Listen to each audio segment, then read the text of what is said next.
Hello students, so magandang araw sa inyong lahat. Kumusta kayo? Sana ay nasa mabuti tayong kalagayan. So ngayon, ang didiscuss naman natin, slope as the rate of change of linear function. Okay, so tulad ng laging ginagawa natin, define muna natin ano ba yung pinag-uusapan natin, ano ba yung slope? So ayan. A slope is a measure on half or of how steep a line is. It tells us how much a line rises or falls as it moves from left to right on a graph. Okay, so ayan siya, yung definition natin. So steep a line, okay, steep of a line, then rises or falls, left to right. Okay, next. A slope is the ratio of the vertical change to the horizontal change. Okay, horizontal, yan yung ating y-axis, naka-horizontal change siya, okay, or changes in y.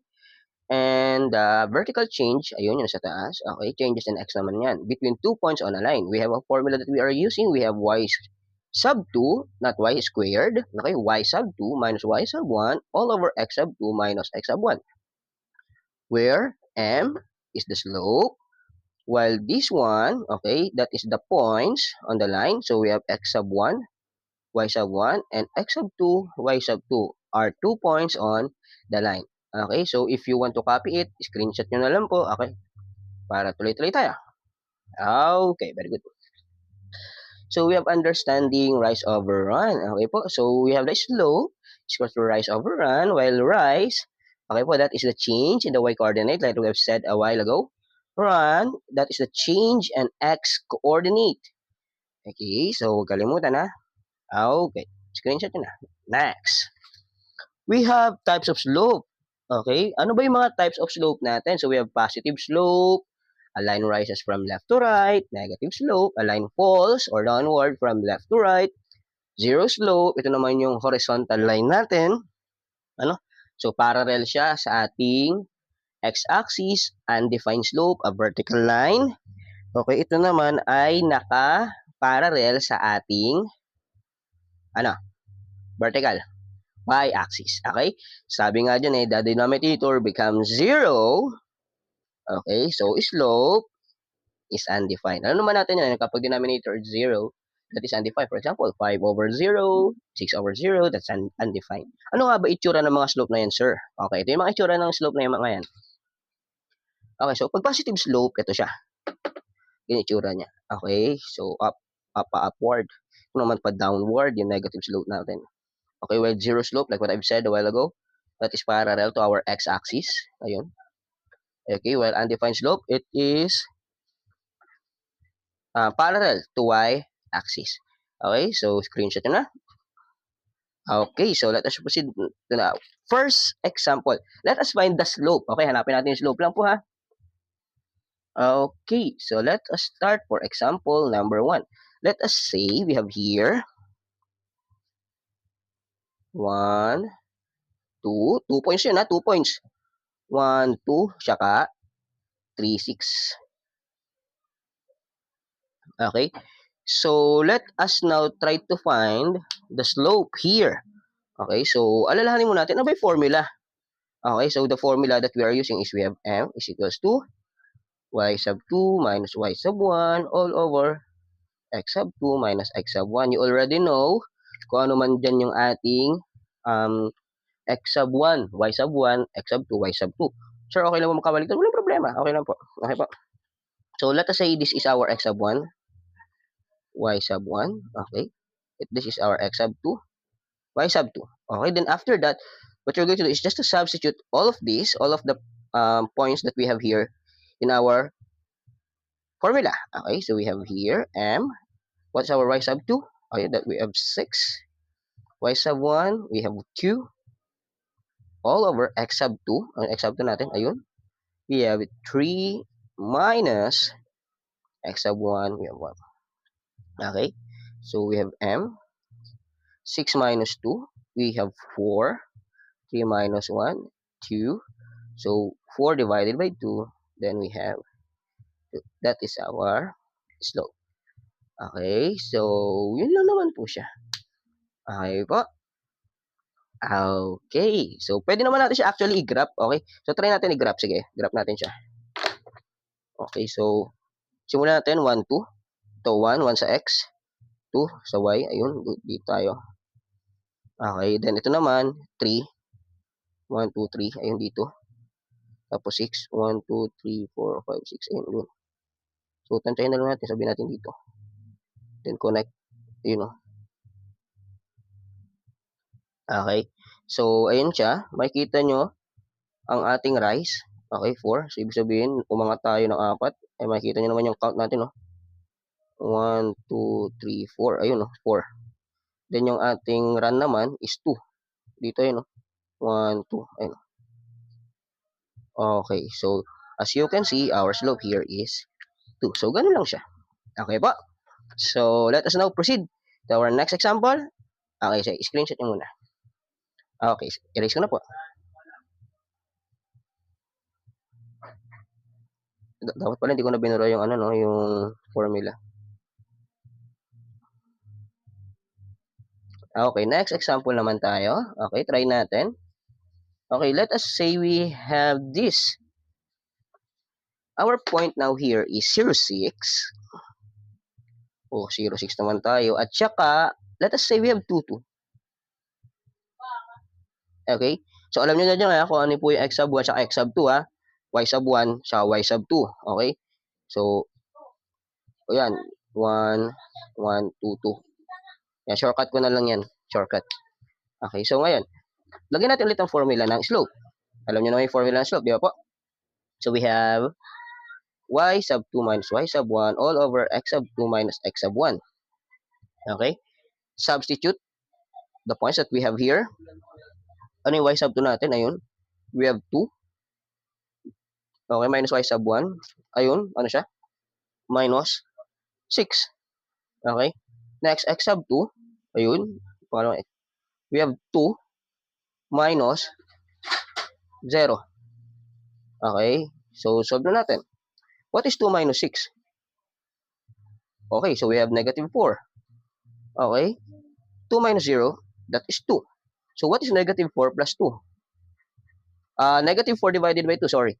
So, we have negative 2. Okay? So, as you can see, our slope is negative. So, we have negative slope. Okay? So, graph natin siya. 0, 6. So, ang x natin ay 0. Okay? So, wala tayong lalagyan dyan. Pero ang y natin ay 6. So, 1, 2, 3, 4, 5, 6. Ay, nandun na naman tayo. Ayun, 0, 6. Ayun, nandun na. Okay, 2, 2. 1, 2. 1, 2. Ayun. Okay. Ayan, oh. Di ba po? So, as you can see, yung slope naman natin is negative. Ganyan yung kanyang itsura. Okay? So, sana malinaw. Ano pa? Okay. So, erase ko na po. O, di ko na erase yung formula para bawas din sa oras. Okay. Screenshot nyo na lang po pagkakape niya. Okay. So, next example tayo. Yan. Okay. Next example. Mamaya may sasagutan kayo, ha. Okay. Let us say we have here. Parang papalit na ako ng, we have 1, 5. 1, 5, and 4, 5. At saka dapat marunong po kayo mag-graph ng or mag-plot ng points para di kayo malilito. Okay? So, basta ito, wala na to. Yan. Okay, so we have 1, 5, and 4, 5. So, 1, 5, yan natin. So, ito yung ating x sub 1, y sub 1, x sub 2, y sub 2. Then, using the formula that we have, change lang natin. So, we have 5 minus 5 all over 4 minus 1. Okay? So, slope natin, 5 minus 5. Obviously, that is 0. Okay, 4 minus 1 is 3. So, what is 0 over 3? Okay, very good. That is 0, obviously. So, as you can see, our slope here is 0. So, obviously, ito yung tinatawag natin 0 slope. Okay? So, sir, i-graph nga natin siya. Tignan natin kung magpa-parallel talaga siya sa x. Okay, kasi sabi niyo po kanina ganun parallel. So 1, 5 tayo. 1, 5, 1. Yung x ito 1, 5. 1, 2, 3, 4, 5. Ayun dito. Okay, so sorry, black na lang ginamit ko. Okay? Ayun na yung point natin. Next, 4, 5. So ang x natin, 4. 1, 2, 3, 4. Then 5 naman, 5. Okay, so ayun. So as you can see, tama. Okay, parallel siya sa ating x axis. So that is what we call the zeros slope example natin. Okay? So next, erase ko na po. Nakukuha nyo na yung slope natin. Okay. O ito, try tayo next. Okay? Last example natin. Our last example. Pwede nyo sagutan habang nagsasagot ako, ha? Para, pwede naman kayo mauna, wala nang problema po. So, we have 2, 1, 2, 5. Okay, so we have 2, 1, and 2, 5. 5, this is 5. Okay. So, let us now substitute the points. Okay. Y sub 2, we have 5 minus 1. Then 2 minus 2. Okay, we have 5 minus 1, that is 4. 2 minus 2, 0. Oh, nakita natin 0. Okay, so, ang slope natin is undefined. Okay po, so ito yung nakita nyo kanina. Okay, na may 0 yung denominator. Okay, so pag grinap natin yan, okay, pag grinap naman natin siya, makikita nyo, okay, start at 2, 1. So, 1, 2, 1. O, dito yon 2, 5. So, 1, 2, 1, 3, 4, 5. Ayun. Yun. So, makikita nyo, siya ay nakaparallel naman sa ating y-axis. Okay? Basta tandaan nyo, kapag ganyan, ay sundin nyo lang yung steps natin, okay? Para di kayo nalilito. Okay po, so erase ko na, ha? Erase. Okay, kumbaga yung steep pen yung tarik eh. Tarik, parang halimbawa ito. Makikita nyo, mayroong point, may ganito. Yan. Tapos yung isa naman ay ganyan. Yung slope natin, Saan kaya dyan yung mas matarik? Saan kaya dyan yung more steep? Ano kaya yung less steep? So, ito makikita nyo, ito yung less steep, So, hindi siya matarik. Tapos ito naman, more steep talaga siya kasi ang taas napatarik niya. So, ito yung more steep natin. Okay. Ayan siya. Okay, so makikita nyo naman po yan eh.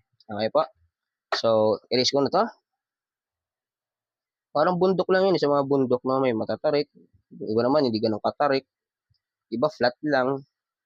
Diba? Okay, so, para dyan, try to answer this. Okay? O yan ha, plot nyo yan. Try nyo kung ano ba siya, tapos ilagay nyo interpretation nyo. Is zero slope ba siya? Positive or negative slope? Undefined slope? So, lagay nyo po yun. Okay? At tapos, meron tayong isang example in real life. Okay, ito siya. Ayan o.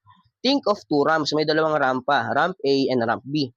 Yung isa nagra-rises ng 1 meter for every 5 meters forward. Yung isa naman, yung ramp B natin, 4 meters for every 5 meters forward. Okay? So, saan kaya dyan yung mas steep sa dalawa? Itong si ramp A or si ramp B? Okay? So, lagay nyo na yung sagot sa inyong notebook or pwede nyo ring i-post sa ating comments. Ano po? Pag napanood nyo itong video, natapos nyo yung video, okay po, type your name doon sa ating comments. Okay? So, yun lang. Have a nice day. Goodbye po.